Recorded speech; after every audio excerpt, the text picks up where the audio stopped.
presentation.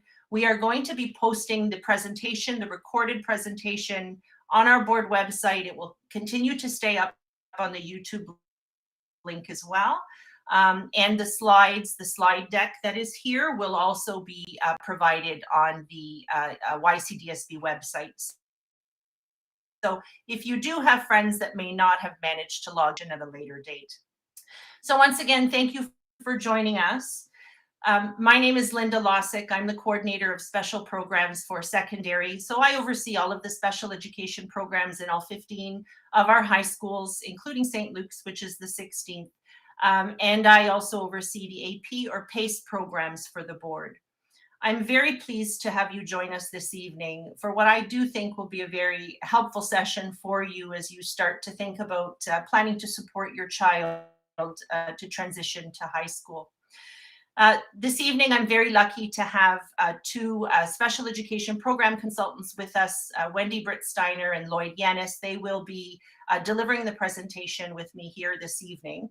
And Lloyd and Wendy are what I call boots on the ground. They are consultants who are in the schools day in and day out supporting your children, students with special needs in the secondary schools. They support the teachers and the administration on a regular basis. So we're really grateful that they are here this evening to share some of their insights with regard to a special education at the high school level. I'm also really happy to have Ellen Michelli-Bush with us here this evening. She is the coordinator of special programs for elementary, so she is my counterpart in the elementary panel, and she will be leading us in prayer this evening before we get started. So thank you, Ellen, if you could just lead us in prayer. Good evening, everyone. Please join us. In the name of the Father, and of the Son, and of the Holy Spirit. Amen. Heavenly Father, we pray that you offer our children direction, purpose, and perseverance as they approach the new phase of their lives. We ask that you give them courage to move forward into the plans and purposes that you have for them. Grant them success for their efforts at every turn and guide their feet to follow your ways. May you always inspire in them the eagerness to do well all the days of their lives. Amen.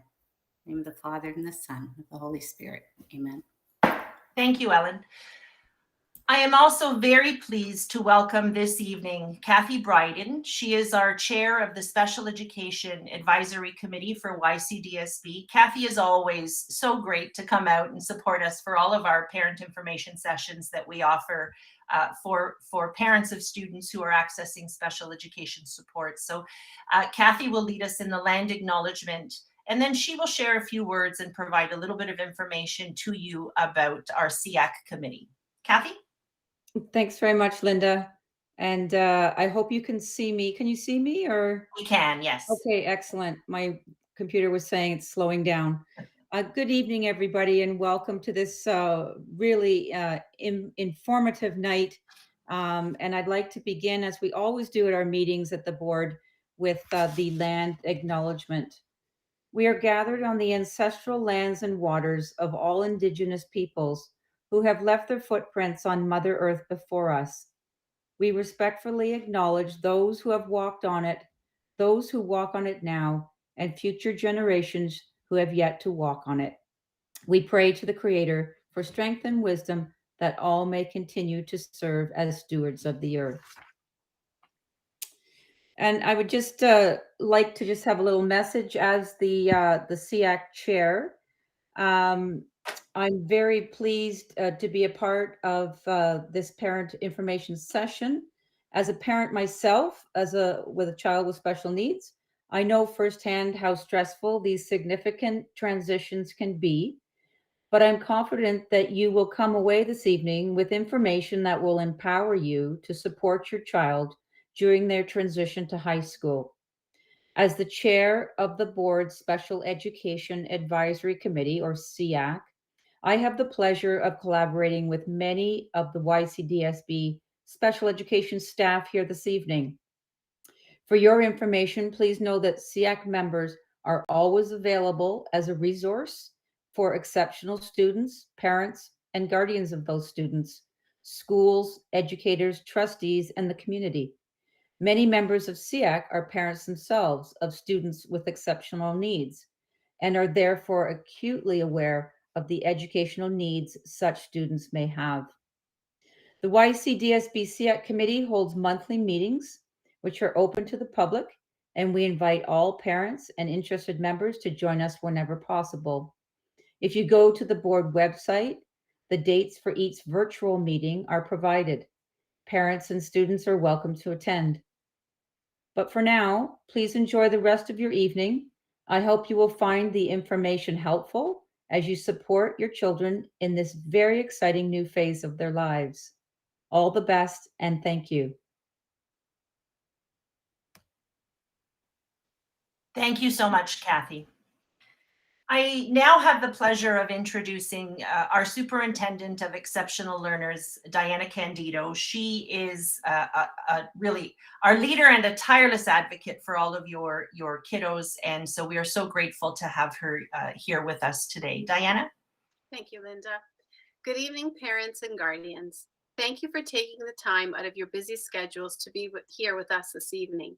Our goal with this presentation is to bring you valuable information to help prepare you and your child for their upcoming transition to high school. While we recognize that we are all currently living through some very challenging times, we are nevertheless forging ahead and preparing for your child's new adventure as a high schooler. I know it is hard to believe that your little one is moving on after a 10-year stay in their elementary school. As a mother myself, I remember that feeling. But September 2022 will be here before you know it, so it is time to start planning. Throughout their education, all students face a variety of transitions. While these transitions may be daunting for most students, they can be particularly challenging for students with special education learning needs. Coordination and planning well before the transition takes place is therefore fundamental. As Catholic educators, we're committed to ensuring that we bring the Ontario Catholic School graduate expectations to life in all of our classrooms, our schools, and our board. There are 7 overall expectations, and we, the Student Services Department and the board, always endeavor to nurture and promote the Catholic graduate expectation of fostering and educating self-directed, responsible, lifelong learners who develop and demonstrate their God-given potential. This is our ultimate goal for your child. I would like to take a moment to thank all of the individuals who have contributed to this evening. Chair Bryden, our secondary coordinator of special programs, Linda Lossick, our secondary consultants, Wendy Britt Steiner and Lloyd Ionis, and Anthony Volpe, one of our AT trainers, who is streaming the presentation on YouTube for us this evening. Many thanks to all of you. It is our hope that you will find this evening informative and leave with a better understanding of the transition to high school process and the nature of support available to students with special education needs at the secondary level. I sincerely thank you for your ongoing partnership, and the best of luck to all of you. Thank you, Superintendent Candido. And now I'd just like to give you a brief overview of the agenda you could expect this evening. This is typically a presentation that we've had the pleasure of doing in the boardroom, face-to-face at the school board office for many years. And while it's not as personal as it can be, where we can take questions and interact with parents, which we really enjoy, we still really do appreciate the opportunity to be able to deliver this really important information to all of you in this way. So we're looking to cover various topics tonight: the transition planning process, of course selection process for high school, secondary school logistics, because that is always first and foremost on parents' minds. Pathway planning, meaning how do we ensure that we get your kiddos off to where they really want to go when they graduate and leave us and go off to the post-secondary world. We're going to look at programming by exceptionality, and finally, this secondary special education supports that are available to all of your kids because they have access to special education support currently. Before we get started with all of that, though, I would like to let you know that once again, because we're not in person, we aren't able to do a bit of a give and take where we take questions and interact with parents in the audience. But instead, what we're going to do is provide this link. If you type this link into your browser, you can be taken directly to a Google form, and feel free to ask any question that you might have or that comes about while you're listening to this presentation. And what we will do is, after the presentation is completed, within a few days, we will take those questions that you have indicated in the Google form, and we will answer them in an FAQ. And that FAQ will be attached when we post it on the school board website. Please note that if you ask a question, it is anonymous. We don't know who asked it. And so, feel free to ask anything at all, and we're happy to answer that and post it in the FAQ. You also will see that this link is available on the YouTube page that you logged into to come on to this link this evening. I think if you click on show more, if you aren't seeing the link right away, if you click on show more, it will drop down and it will show you this link to the Google question form as well. And once again, all of this will be posted, including the recording of the session and the slides, so that you can take the time to review it. If the dog starts barking or if your kids start asking for help with homework, feel free to walk away. You won't miss anything, because you can come back and review this on your own time.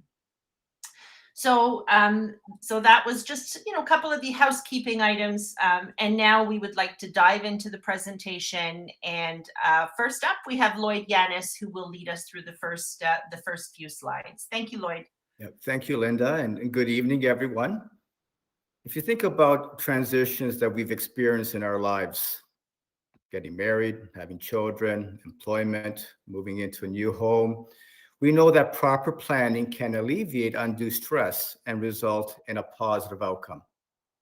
This is the case for our children entering high school, as seen in the following statement. The transition from elementary to secondary school is amongst the most challenging periods of adolescence. Effective transition planning to secondary school begins for all students in grade 7 and continues, and sometimes beyond, grade 9. The smooth transition contributes to a strong foundation of success in secondary school and beyond. And you can see that we've listed a number of keys to a successful transition. And to sum them all up, we know that a transition plan must be based on the child's profile in order for them to achieve their fullest potential.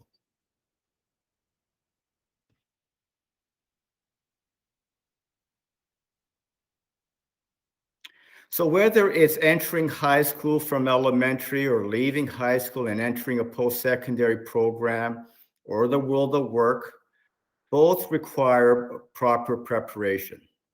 So what are the steps that are required over the next several months?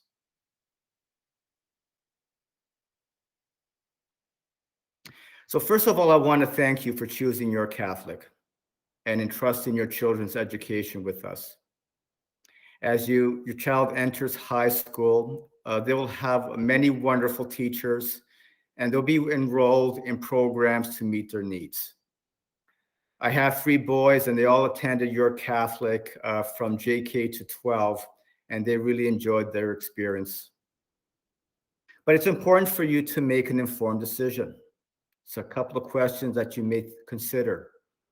What are the high schools found in my community? Should I consider sending my child to a private school rather than a publicly funded school?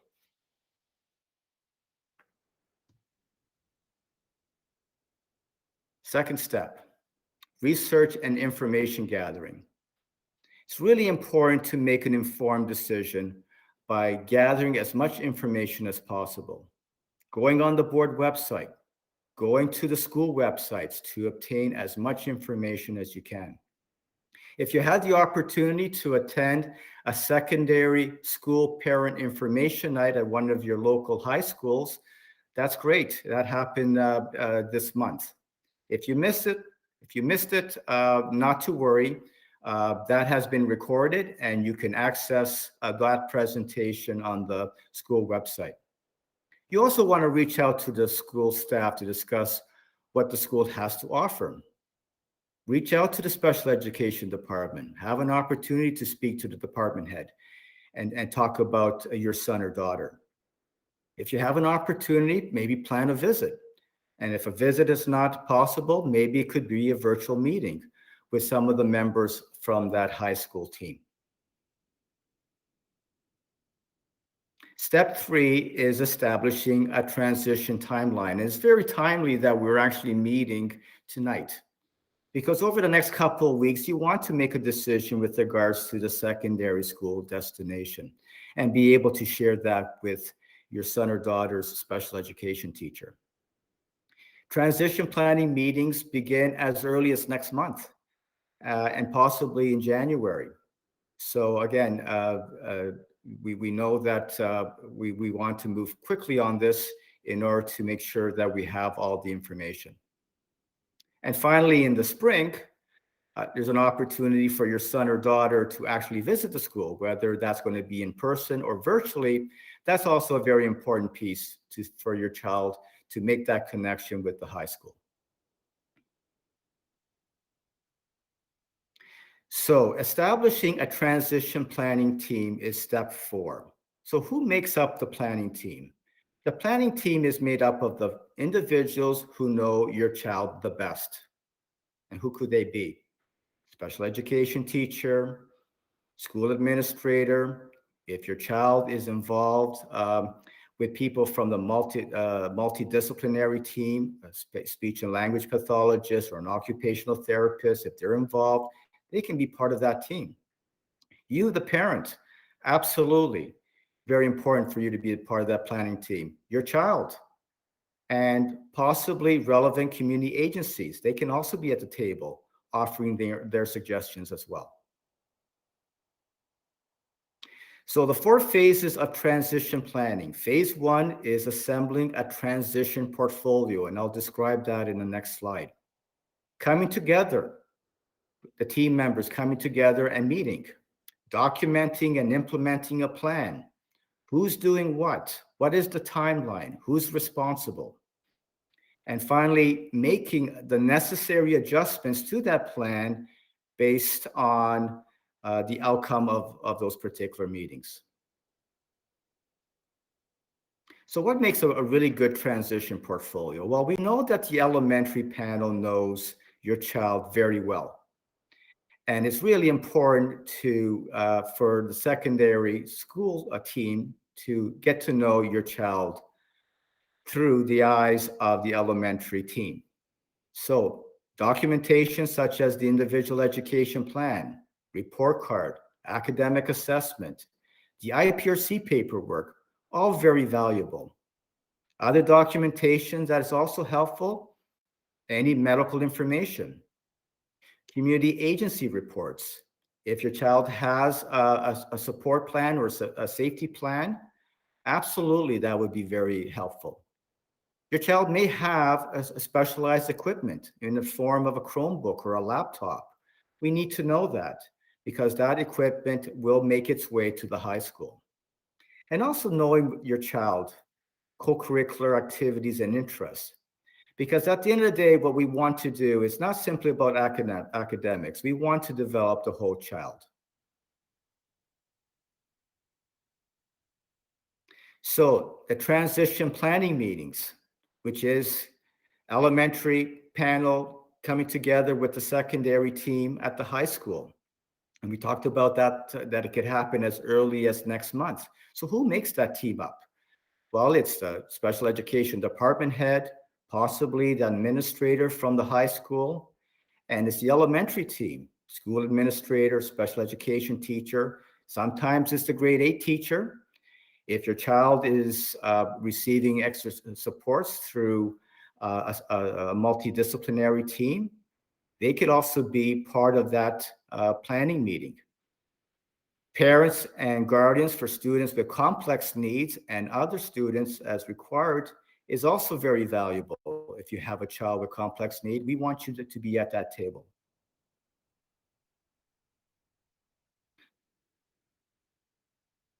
So let's talk about students with complex or significant needs. We know that they require an extensive and detailed transition plan. And that transition plan can be outlined on that transition page of your child's IEP. And we really, really encourage you to be part of this particular process. And we know that one visit to a high school is not going to be as fruitful as multiple visits. So we know that our students with complex and significant needs need to assimilate and get to know their new surroundings, their new teachers. So we take a look at addressing and encouraging multiple visits in the spring. We also provide a transition binder. The high schools do that for your son and daughter, that outlines different parts of the building, who their teachers may be, and that works extremely well. But at the end of the day, we want to make sure that the plan is a live plan, that the action items become reality.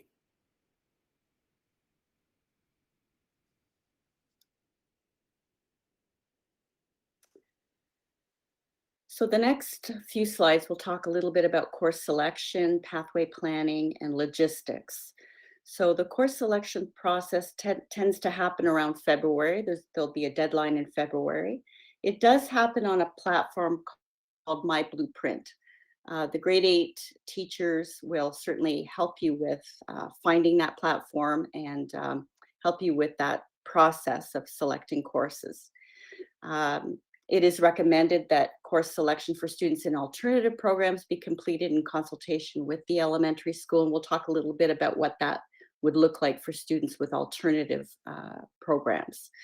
Another point is about learning strategies. I will talk about that in another slide, but it may be selected, but it does have to be approved. And there is a link here to show you if you were wanting to go later, you could type in that URL and you will find My Blueprint. So decisions about course type in grade 9. So when you're thinking about the best course to choose for your child, you want to think about their current level of achievement. What are their strengths, their interests? What skills do they have? What are learning skills like at this point? What is their learning style? Has there been modification that is a little bit different from the grade 8 program? Is there any assessment information that would be helpful? And what are their goals? What are their pathway ideas? Certainly your teachers at the elementary school can help you make some of those decisions because they certainly know your children well. So you'll find next year that there are 3 course types or 3 types of courses to look at. The first one is locally developed, and those options are available for English, math, and science. We have de-streamed courses now. This year started with math only. You will find that next year, so for September 2022, there are more courses that will be de-streamed, and they'll be coded either W or D, and they will happen with the math, science, English, geography, and French. And then there will be some choice regarding open courses. Some have choice and some do not. I should clarify, religion is not a choice, but things like art or phys ed and so on, learning strategies might be choices. So let's talk a little bit about the locally developed courses. They are coded with an L, and these develop the essential concepts of a subject. So really we're talking about essential skills in literacy, numeracy, problem solving, decision making, and communication. So these courses tend to be best suited for students who do require flexibility and support with their compulsory credit requirements. They tend to be hands-on, concrete kinds of learners. They benefit from graphic organizers. They benefit from very small classes. And they may be thinking about applied courses in the future. They may be thinking about a school to work program. So the next course type is the W or D for next year. And these de-streaming courses, they've been changed to one stream because we want to make sure that we're giving everybody equal opportunity to be successful. So we want to make sure that all students reach their potential. and that we don't put students in streams before we really know what their potential and capabilities are like. So that's a reason why we're making some of these changes. They do replace the general courses that you probably might know of as academic and applied for grade 9. They are suited for all students. And the third type is coded with an O, and the learning expectations are the same for all students. They are in courses like art and phys ed, some technology, learning strategies. Students will learn concepts and skills designed to prepare for further study in that area. They're not linked to a particular post-secondary destination, and they are suited for all students. So let's have a look at a possible pathway. So when a student enters grade 9, they're going to have D-streamed courses, W or D. After grade 9, then in grade 10, there will be an opportunity to start to stream in different areas. So D means academic, P is applied, and L is locally developed. Teachers will help make decisions about what is best for students moving from grade 9 to grade 10. And they tend to follow a pathway. D turns into U for university in grade 11 and 12. P turns into C for college in 11 and 12. And L turns into workplace courses. So one pathway is if a student is taking the locally developed, then typically their pathway would lead them to locally developed grade 10 in that subject area, works in grade 11 and 12 for that subject area. But pathways can be adjusted, which you'll see on another slide. So here's an example of a student who started out in grade 9 with a locally developed course. And we have found many cases where a student takes the course and the teacher and the student and the parents all are kind of in agreement that, the student probably could handle the regular stream course. So in this case, it would be either the W or D coded course from grade 9. So we can create pathways and they can be adjusted to account for that. So even though the student took a grade 9 course at the locally developed level, we may decide that they could try it at the at the D-streamed level, and then that would lead their pathway to be slightly different. So it would then lead them to applied and then college for grade 11 and 12.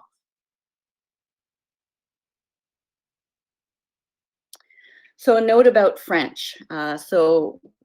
In some cases, there are French substitutions, not exemptions. So a course is required in French, but there are some cases where a student could have that course substituted. And there are 4 general reasons why. I won't read all of them out loud here. Certainly, the reasons have to do with whether or not they've had French in the past couple of years, whether or not they're new to the country, are they ESL students, do they have disabilities in areas of language or exceptionalities that would prevent them from taking French, even if we accommodated or modified. And there is an interesting quote at the bottom, and I hope you do take a chance to read it. It does talk about how learning a second language is important and it can be helpful for lots of students, even those with learning disabilities. So it's not a given that just because a student has an exceptionality that they automatically will not take French. It is a discussion. So a note about the learning strategies course. So a few things to keep in mind. So it is a course that does exist potentially every year in a high school. There are 4 GLE credits. So as long as the students in that school are interested in those courses, they'll be offered. The GLE course helps students become more independent learners. They are learning skills about literacy and numeracy, interpersonal skills, learning technology. It's a course that allows them to build some confidence, to get to know themselves as a learner, to understand their learning profile. They often look at their IEPs and get to know them, sometimes for the first time. And what you should realize is that there are two learning strategies courses. One is coded GLS, one is coded GLE. GLE is the one for students with learning disabilities. They are not the same course. GLE is something that occurs in the school year, and it is one that you would choose on my blueprint, but it does have to be approved. GLS is something that would occur likely in the summer, and it is for open to all students, so they are not quite the same course. All right, so when you think about courses to choose and pathways to take, we do try to think about backward planning. Can we think about the end in mind? So, you know, I know we're talking about transitions to secondary at this moment, but we still have to think about what would happen, or what are the students thinking about after high school? Because 4 years goes quickly. Some of our students will stay a little longer, but 4 years or 7 years in some cases, for some of our special needs students, does go fairly quickly. We do have to start to think about where do they want to be after high school. So we have many destinations after high school. University, college, there are special programs in college, vocational programs. Some students decide that employment is the way to go right after school. There are trades, there are apprenticeships, so we have community placements for students. And thinking about pathways is a fluid process. Students often come in grade 9 having no idea what they want to do, or they think they're going to go one way, and then over time, after taking different kinds of courses and having different experiences, they may change their minds. And so this process is fluid, and we expect that it's going to change. So there are 3 main pathways that are tentative. We call them tentative because it depends on the pathways, the credits, the courses, the experiences that they have, and it may change along the way. So the first one that most of us are familiar with is the Ontario Secondary School Diploma. It does require students to get 30 credits. The second one is the Ontario Secondary School Certificate. It requires only 14 credits.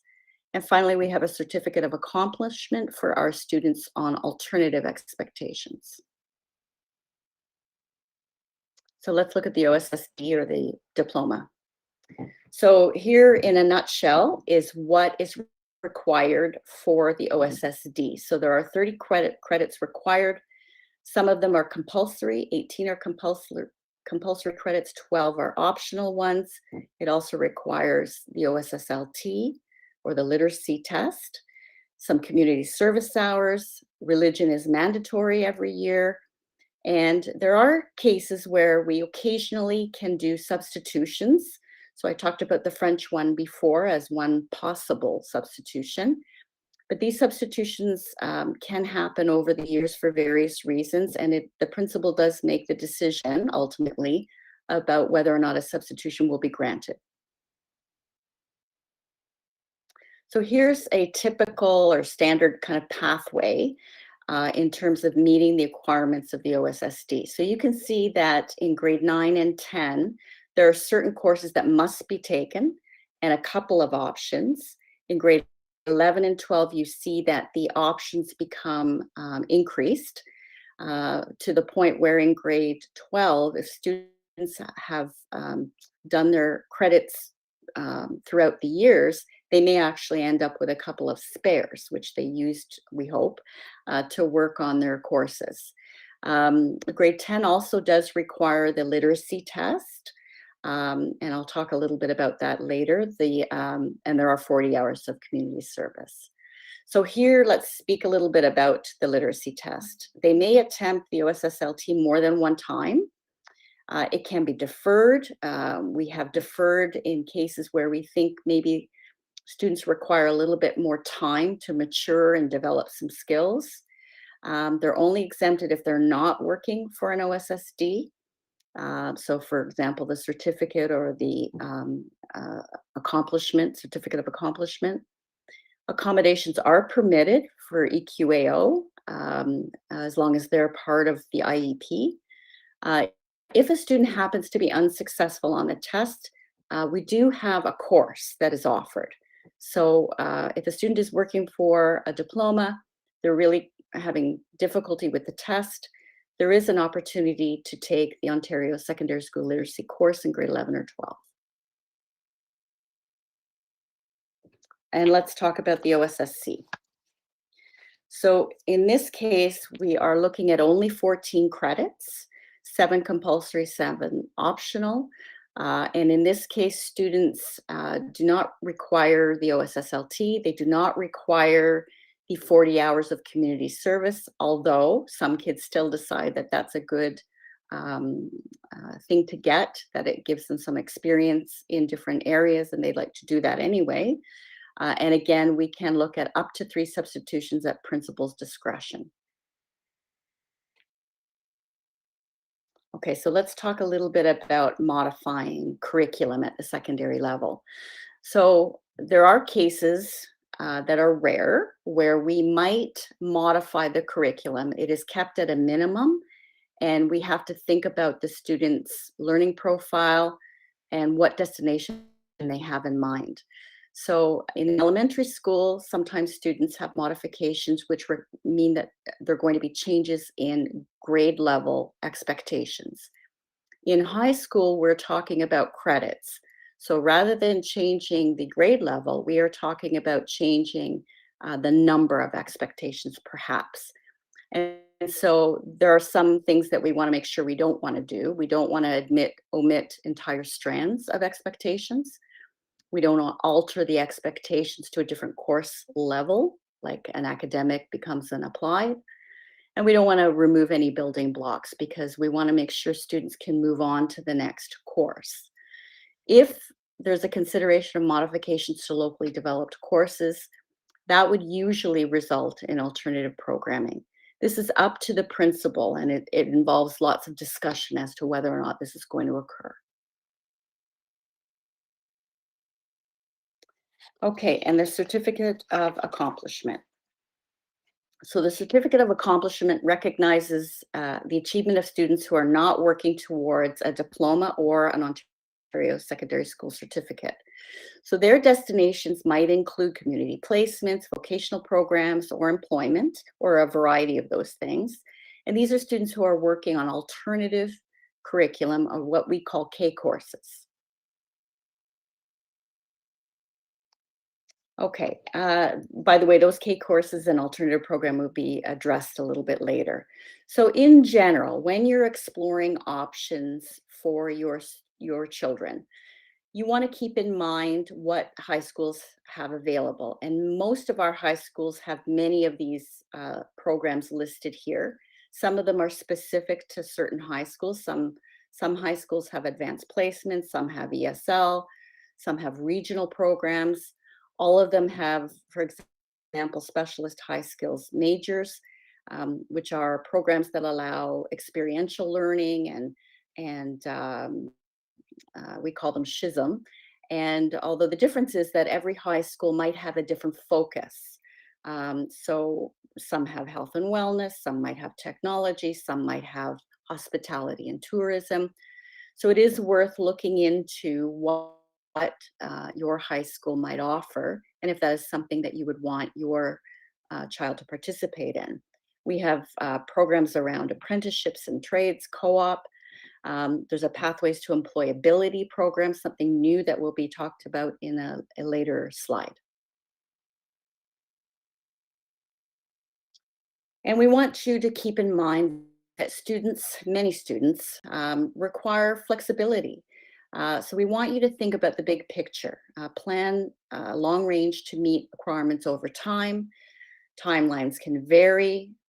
We can vary when a student takes a course. We can talk about substitutions. We can talk about how long a student may stay in high school. It is not one size fits all. And there may be many pathways that a student may follow and change along the way towards post-secondary.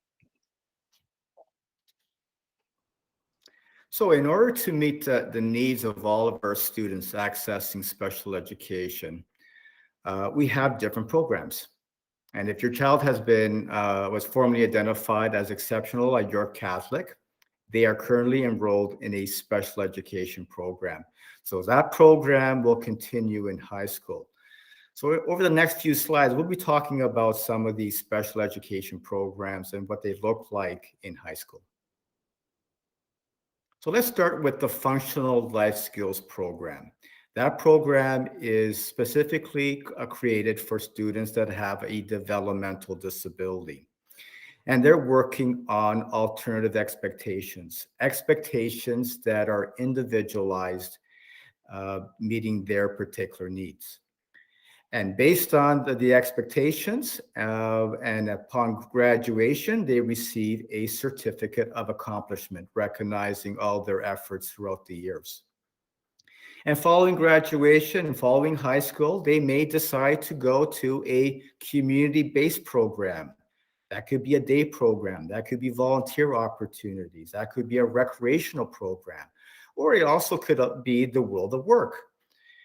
Or they may wish to decide to continue their studies at a college, and one college program that's very popular for students that have a developmental disability is called the Community Integration Through Cooperative Education, the CICE program. So it's really important to have a sense of the needs of your children and also the post-secondary pathway. Because with that information, we can develop alternative curriculum that really meets the needs of your son or daughter. So it's, again, it's specific to your daughter and son. It's not derived from provincial curriculum.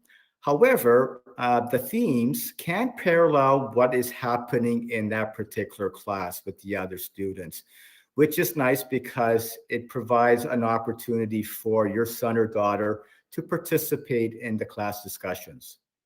And again, as we mentioned, it is a totally individual program. So in order to understand and to group these particular expectations, what the ministry has given us is course codes for alternative non-credit courses. So we recognize that expectations can be grouped together in themes, and they can be delivered in a particular course, and they're coded with a K. And as you can see by the list, there's a number of K codes that we can access. And these K codes will show up on a student's timetable. It will show up on the IEP. And ultimately, it will show up on the student's transcript. So again, it's a uniquely designed program. It is really a collaboration between the classroom teacher and the special education teacher to discuss the expectations in consultation with you, the parents, and also to discuss additional supports that are required. At York Catholic, we are proud that we follow a mainstreaming philosophy, that we integrate our students into regular classes. So students in the FLS program are integrated into regular classes, supported by an education worker for 3 out of the 4 periods. They also have the option of taking a life skills course. And in that life skills course, it has a number of themes. And those themes are self-care skills, household chores, pre-vocational, vocational skills, community safety skills, health and hygiene skills, and social skills, just to name a few. Again, individualized for the needs of your children.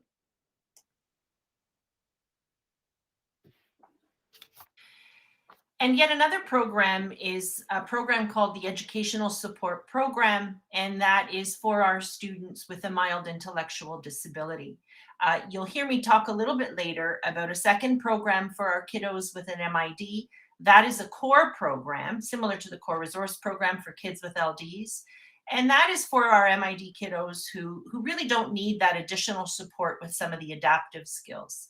This group of kids with the MID identification do require a little bit of that extra support around the adaptive skills. And as a result, they're part of the educational support program. Many of them will pursue completely alternative expectations. They won't be earning regular credits. Instead, they would be earning fully just the K credits. Some will be working towards modified expectations in the regular curriculum. They definitely could be earning credits in that regard as well. Others might fully be working towards just simply credits with accommodations only. So really, it's hard to predict what your child's outcome will be when they get to high school, because remember, every child is different. The identification or the diagnosis tells us very little. All students will live up to their God-given potential in different ways, and so we will wait to see what that student is showing us they can achieve.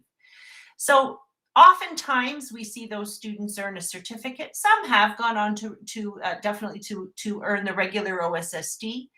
But typically, and remember, this is just a typical look at what a student with an MID in the ES program would achieve, and that would be the certificate, which means the 14 credits that they've earned.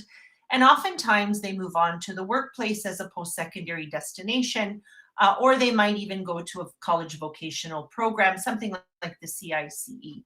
Now, notice at the bottom of each of these programming by exceptionality pages, we did put a note that said, this is a typical pathway. An individual student path may vary. None of this holds, hard and true about every single student that we work with this particular disability or identification. All students are different, and they may all have different potentials. So that's why we're not tying any type of a destination to students based on their diagnosis or identification. Really, time will only tell what these students will achieve. And so the educational support program for students with MID really is meant to focus on some of those additional adaptive skills along with academics. And when we talk about adaptive skills, we talk about some of the supports that students might need around the self-care, health and safety, social skills, navigating the community, just some of those extra pieces that they require direct teaching on in order to be able to successfully live in the community as citizens. We often work on employability and vocational skills with these students. Many a time they are part of our PEP program, which I will talk to you about shortly. We often do the transit training piece with these kiddos because some may not get a license and instead may choose to travel with transit wherever they go, which is a really great way to get around. So we do offer some of that training for these students. And then teachers often facilitate the post-secondary transition directly into the workplace and apprenticeship or college vocational programs. So we very often do support kiddos who are leaving us and going directly to the world of work. And I'll talk a little bit about what that support looks like.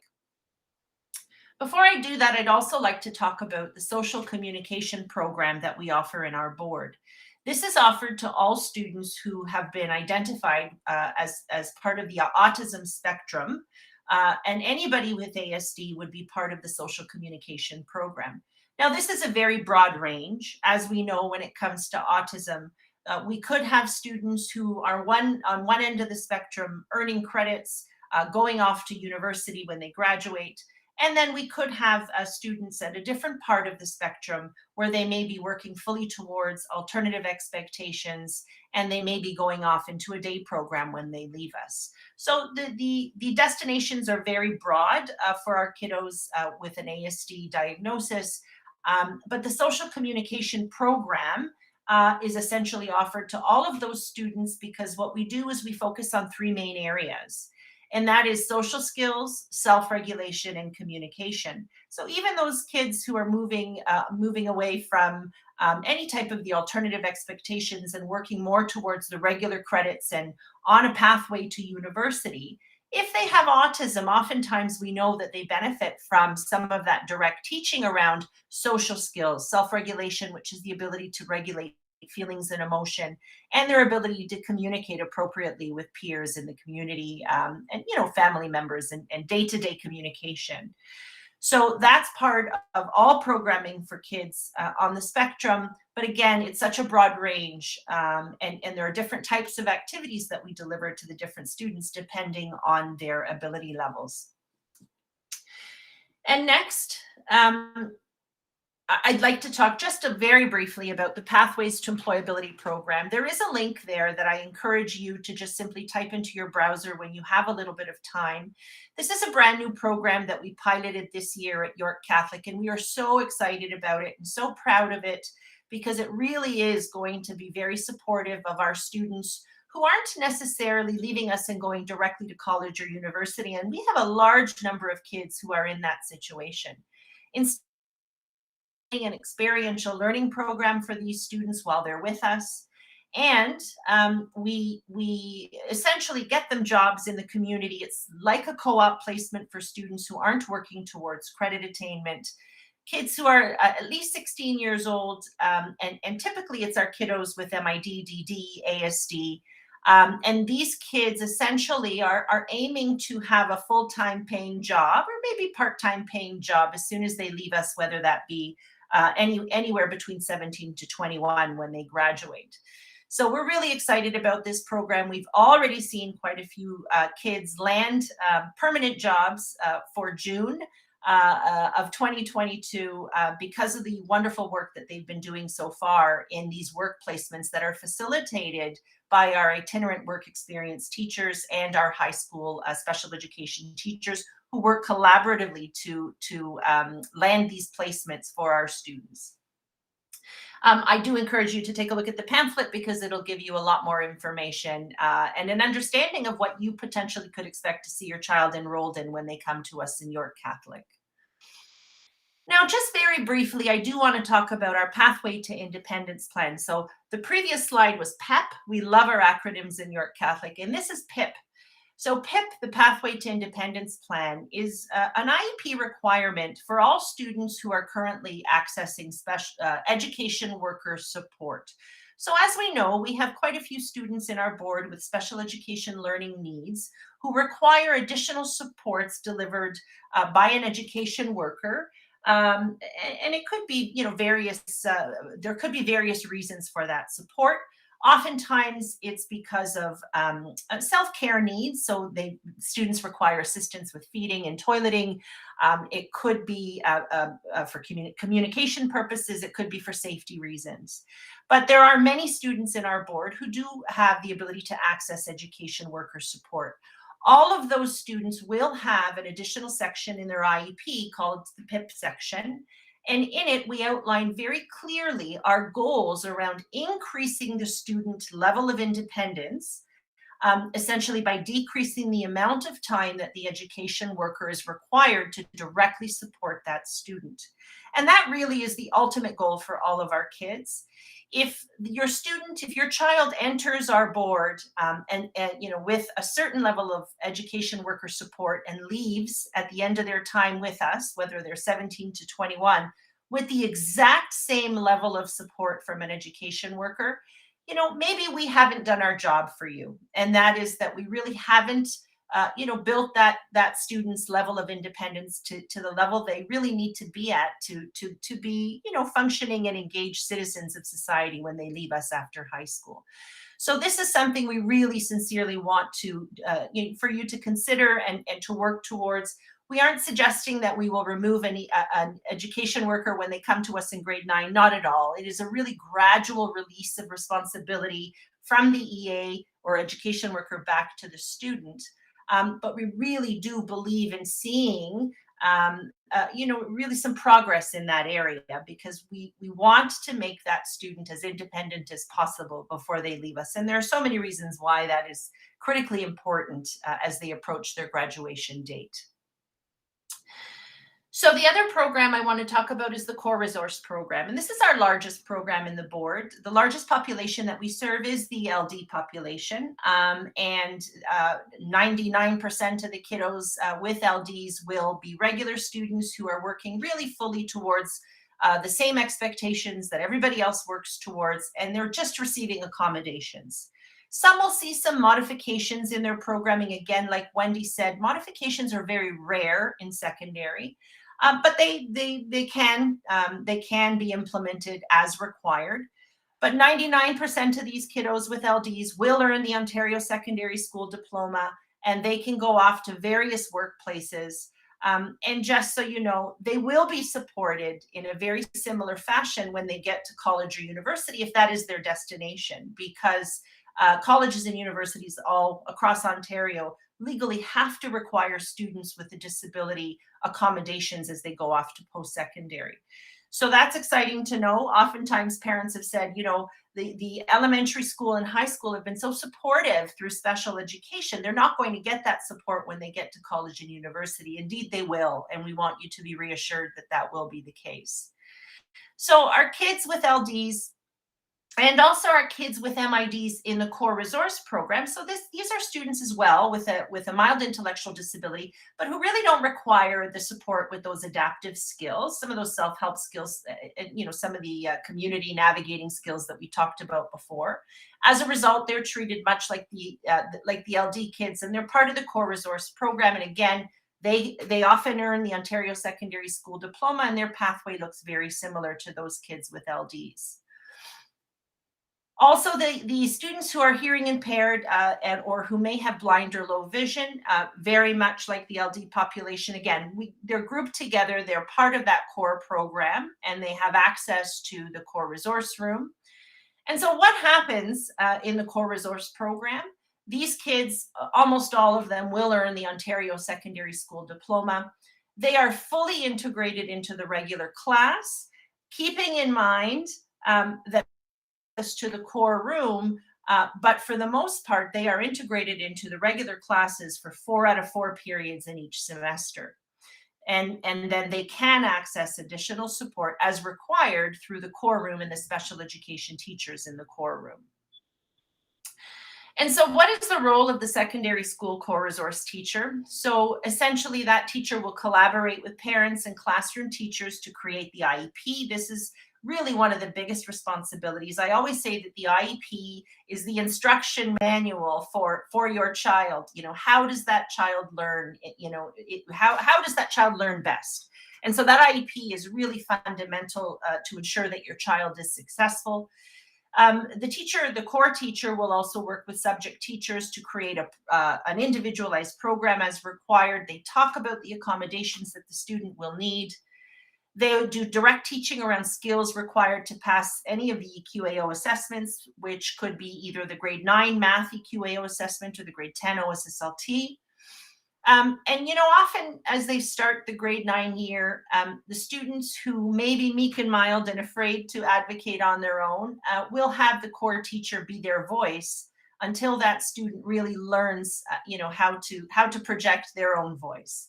And so, you know, maybe the student missed the notes and didn't get the study notes for the test that was coming up. And maybe they will come to the core teacher instead of the subject teacher because they're not quite ready to face the subject teacher on their own. And that's where the core teacher really can be that advocate until we move that student to a greater level of self-advocacy. We also are the spy in the building who will be your eyes and ears in a lot of ways. And so the core teacher will know what's going on with your child and will often call you and let you know, your kiddo is struggling in math. We need to talk about what's going on. Or maybe they skipped a class and guess what? The core teacher found out. You might get a call from the core teacher sooner than you would from the subject teacher. So that core teacher is really going to be your connection to so many things that are going on in the school. And I know parents often say that they're so grateful that they have that core teacher really as the student's advocate in the school and just someone to kind of have an extra set of eyes on the student at all times. Also, the core teacher will assist in pathway planning. You know, when we really start to turn our attention to those final years of high school, where do we see the student going? We do a lot of that career planning with students alongside the guidance counselors, of course, but we really do as core teachers. And I say we because both Lloyd, Wendy, and myself all started off as core teachers and then department heads of special ed, and now we're in these roles. But we always consider ourselves core teachers at heart. So that's why I keep saying we. And then also the core teacher provides direct teaching and support in the core resource room, or even sometimes we go into the regular classroom to support a number of the special education students within that classroom. So that's that resource support that we can provide as well. So what happens in the core resource room? So teachers can offer the direct teaching and support, especially around learning skills. So the students can come to the core room to learn how to make study notes, use graphic organizers. AT training is key. We do a lot of work around the use of Read and Write Google, speech to text, text to speech programs. That's really, really important. Oftentimes, students will write their tests and exams in the core room for that extra support. And that last point is key. Students are encouraged to come to the core room if required, only after the lesson is taught in the regular classroom. So that's the key here. So let's use math as an example. The student is in the regular math classroom, and once that, classes are 75 minutes long in a regular semester, and God willing, we're going back to that regular semester soon enough. Right now we're in a modified semester because of the pandemic, but as of December 13th, we're shifting back to the regular semester. Fingers crossed that all continues to stay on course. In a regular semester, students attend 4 periods a day, 75 minutes for each period. So a math teacher, for instance, would teach a 40-minute lesson, and for another 30 minutes or so, there will be time in class to do some work. At that point, once the lesson has been taught, the lesson is completed, at that point, the student can pick up and go off to the core resource room to receive additional support from the special education teacher. But we really do encourage the student to understand that the core room doesn't replace the regular classroom. It enhances all of the really good work that goes on in that classroom, and that's really important. Another special education program that we offer is the PACE program, the Program for Academic and Creative Extension.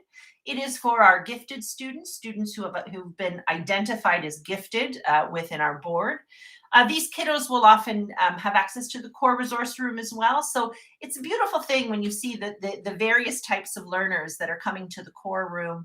We've got gifted kids, we've got LD kiddos, MID, kids with developmental disabilities, hearing impaired, vision impaired. It's a beautiful gathering of so many different skills and abilities, and very few kids these days really have issues attending the core room. I do remember back in the olden days, people would say, my child is embarrassed to go to core. They might still be saying that because they're worried about what kind of an impression they're going to make on their new friends in high school. But I promise you, within a short amount of time, kids will realize that, it really doesn't mean anything if you're going to the core room. Nobody really cares because some of the coolest kids in the school will be there when you're there too. So that's really important for you to know. Kids usually come around and start to realize the benefit of coming to the core room to receive support from their special education teacher. So in the gifted program, students are participating in the AP program. I'm not going to really get into this right now, but we essentially are using the American Advanced Placement Program as our gifted platform in our board. And what happens is students are working towards grade 12, which is where they write the Advanced Placement American exams, that if they do well, will grant them advanced placement in university courses when they actually do pursue and get to university. So please do take some time. You can go onto the website on our board and take a look at more information around AP. We currently have 4 AP schools for PACE, for the gifted program. We also have 4 other schools in our board where AP is offered as a learning platform, as a regional program, not as the PACE program, but the programs are very similar. So what does high school look like? Well, let's talk about September at a glance. So transition visits typically do happen prior to September. Often it's more than one visit. It depends on the needs of the student. Now, prior to the pandemic, these visits were all in person, and we would organize fun days where the grade 8s would come in and they'd get to visit the school, and they would get to know probably the core teacher that would be working with them closely in that following September. Now, we know that the pandemic has spoiled a lot of those in-person visits. Last year, most of our high schools offered virtual tours, which was kind of neat. They got to see the teacher online, and the teacher did provide a tour. We are collectively praying that we will see some return to normalcy by the time we get to spring of 2022, which is when these tours would be happening and these visits will take place. But whether they do happen in person or virtually, please rest assured that there will be opportunity for your child to start connecting with the high school, so that on day one, they already know who their go-to person is, and that will be super helpful to calm your nerves and to calm the nerves of the students that are starting off their new life in high school. So the transition portfolio with pertinent information has always been shared with the high school. They'll always have your child's grade 8 IEP, which is so critical because we know so much that we need to know about your child to get them started right on day one. And that's really important. And so typically we've had grade 9 orientation days either prior to or on the first day of school. I can't promise what that's going to look like, but something will be offered to start to get the students, the grade 9s oriented to the new high school. And we talk about making connections in September as well. Student parent get to meet the teams. You will very quickly get to know who your child's core teacher is, along with the subject teachers. We also do encourage you to stay in contact, regular contact with the subject teachers as well. The routine is established and practiced, all that fun stuff, the locker routine, the lunch routine, moving from class to class, homework, all of those pieces. You will be surprised how quickly all of those things kind of, start to fall into place. Self-advocacy is a process. Like I said before, the student may not have a strong voice as they enter in September. We will coach your child to ensure that before they leave us and head off to wherever their destination is upon graduation, they have a voice to say to, whoever needs to help them that, this is how I learn. This is what I need to be successful and to overcome barriers. That will be one of the key learnings they'll have when they're with us in high school. You can also expect in September to receive an invitation from the core teacher to collaborate in the development of the IEP. You don't have to be an expert on the IEP. That core teacher will lead you through that entire process. The IEP in high school looks a little different than the IEP that you've seen so far, but it will be critical because, like I said, it's the instruction manual for your child, and all teachers will want to have access to the IEP to understand your child's strengths and needs and what the accommodations are that will ensure he or she is successful. And of course, the ongoing check-ins. It starts right off the bat, but it's constant, where we check up on your kids all the time. We check in with you all the time just to make sure that we're all on the same page. If a student starts bombing a course, you will know. Rarely, if ever, will the midterm mark come around and you are shocked to find out that your child is failing. You will have heard warnings way ahead of time, and there will have been a team meeting to determine how to avoid that failure from occurring. Very rarely will you ever receive that surprise when marks are due. We really do pride ourselves in that ongoing communication piece to ensure that we're all on the same page and that the student is showing that they're moving towards a level of success. If your child is currently receiving special transportation because they have a particular special need or they have some physical needs, typically that will be facilitated in the high school as well. Most of our kiddos, and they really have to meet some of the criteria as outlined in our policy 203 here. So it says that a student whose residence is more than 4.8 kilometers from their home school may be eligible for transportation. So you have to live far, but not too far, because if you're too far, you're out of the area. So you still have to be within that school's catchment area. But if you live too close and you have transit in the area, then we wouldn't be providing the big yellow bus for your child. So you're going to want to just take a look at the criteria for busing for your child. And there is a way to do that if you go on to our school board website. And you click on schools, find a school, you type in your home address, and it will tell you what the closest high school is to you. And then you can take a look at whether or not busing potentially would be provided. I just want you to really be reassured that in secondary school and high school, there are so many wonderful supports available to your child. It's such a robust team that is there to offer ongoing support. You know, I hear people say, "Oh my gosh, you know, elementary school was such a quaint, small setting. My student was so well supported. Now they're going into the big, scary place that is high school, and they're going to just be lost in the crowd." Not so. I truly believe that students who have access to receive special education support are automatically well supported by a really robust team. And the team not only includes the special ed teacher, but also, of course, guidance counselor. Every student has a guidance counselor assigned to them. Every student has a VP assigned to them as well. And then there's so many different routes that they can take. When I was in high school, I remember that the choice was you either get that Ontario Secondary School diploma, you get the high school diploma, or you don't. You drop out. That's not the case anymore. We have so many different pathways to success, and we do everything we can to ensure that we move your child on that pathway to gain the success that they're striving for. So they have the learning strategies courses, assistive technology, resource support for all the courses that they're taking. We've got something called the tutorial program, which I won't get into, but it's another way that we can offer extra support to students who might be struggling in the regular classes. And then we've got the chaplaincy, the school's student success team. We've got the behavior resource team, a multidisciplinary team, the attendance counselor. It's amazing how many people come together to root your child on and to cheer for them and to hope and pray that they really get to see that the pathway they really have their sights set on comes to fruition. And that really is our goal for each one of your children. So this is a document. You may have already received it from the elementary school. If you haven't, the link is you just type that into your browser. You'll access the Exploring the Possibilities document. It is our YCDSB document. It does show that it's for 2020, 2021. We are in the process of updating it, so the updated version will be out soon, but very little has changed.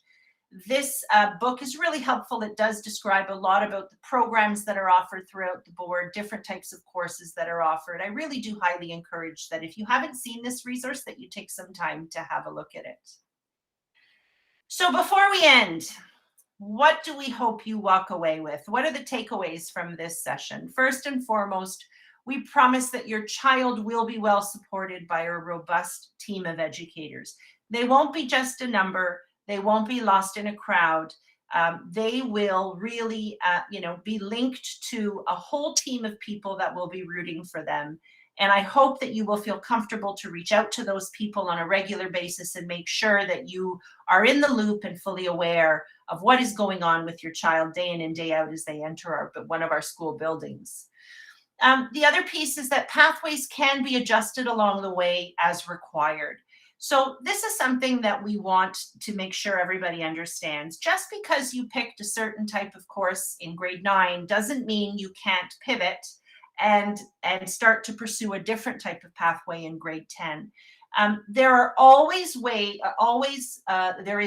way to really open a door that may have been closed because of some of the choices we made the year before. And so, that might mean that your child might stay with us a year longer, maybe a semester longer than they intended. But there's always a way to shift that pathway. It's never too late. And we tell students that all the time. Thirdly, high school is so much more than just academics. And I really hope that you encourage your children to engage in other aspects of high school life on a day-to-day basis. We know that studies clearly show that those kids who do link up with extracurricular activities, and it doesn't have to be sports, it could be, academic type of teams and clubs, those kids feel more engaged in high school, and ultimately their mental health and their academic success seems to be better in the end. So I know what I did. I have 2 daughters. What I did with my girls is I said to them as they started grade 9, just pick one team or one club. I don't care what it is, but pick one thing and join it and see it through. And if you don't pick it, then you're going to join the wrestling team. So I've said that to them. Both of them did, thank goodness, engage in some of those extracurricular opportunities. And those opportunities were some of the most positive in their high school career. So I really, really do encourage you to encourage your child to not just focus on academics, but on the other fun stuff that comes along with high school. And then finally, it takes a village. So we are going to work together to see your child successful by the time they leave us. And so if you look at the center of that screen, students, educators, and parents, guardians, we're the village. We work together. We will ensure that your kids are successful as long as we're all on the same page and we work together. And most importantly, this is my greatest advice to all the parents and guardians who are on this session this evening. This is a message for you, the parents and guardians. You need to stay calm. You need to breathe, because the more calm you are, the deeper the breath you can take, the calmer your kids will be when they start high school. So even if you're not feeling it and you're freaking out, and believe me, I'm a parent, I freaked out on day one of high school as well, and even more days. Act like you're calm, act like it's all cool. It's all going to be fine. It will work out. We'll figure it out, because that is going to be so critical for your children and for their mental health. So stay calm, deep breath. And when you aren't feeling calm, you will have so many people that you can reach out to, your child's core teacher, your child's special education teacher, the guidance counselor, the administrator. We are there to help ensure that you have all the information and the support you need to stay calm and to breathe, because your kids need to see you calm and breathing. And that is one of the most important messages we want to share with you. So we thank you so much for being with us here this evening. We regret that we aren't able to take live questions. It's just, quite challenging with such a large crowd, but we do really look forward to seeing some of your questions in this link. And like I said at the start of this presentation, questions are anonymous. We will not reveal who asked the question, but we will type out those questions and answers in a Q&A document that we will be posting on the website within a few days. And in fact, in the previous years, we've also emailed it directly to parents. So that might be even just the quickest way for you to receive it. So anybody who signed up for this presentation will also get a copy of the Q&As and also a copy of the slide deck that we shared this evening. And remember, there are some other links in here that you may not have had a chance to look at. And so we really do highly recommend that you take a look at some of the links and the documents that you can access through those links. So thank you so much for being with us here this evening. I also thank you for your patience. You never know when the internet is going to crash. So sorry to have inconvenienced you to at the start, but we thank you for your patience and for sticking with us until the end. And we really wish you luck. We wish your children luck. And we know that they will be great and they will be well supported. And we are here for you should you have any questions or concerns moving forward.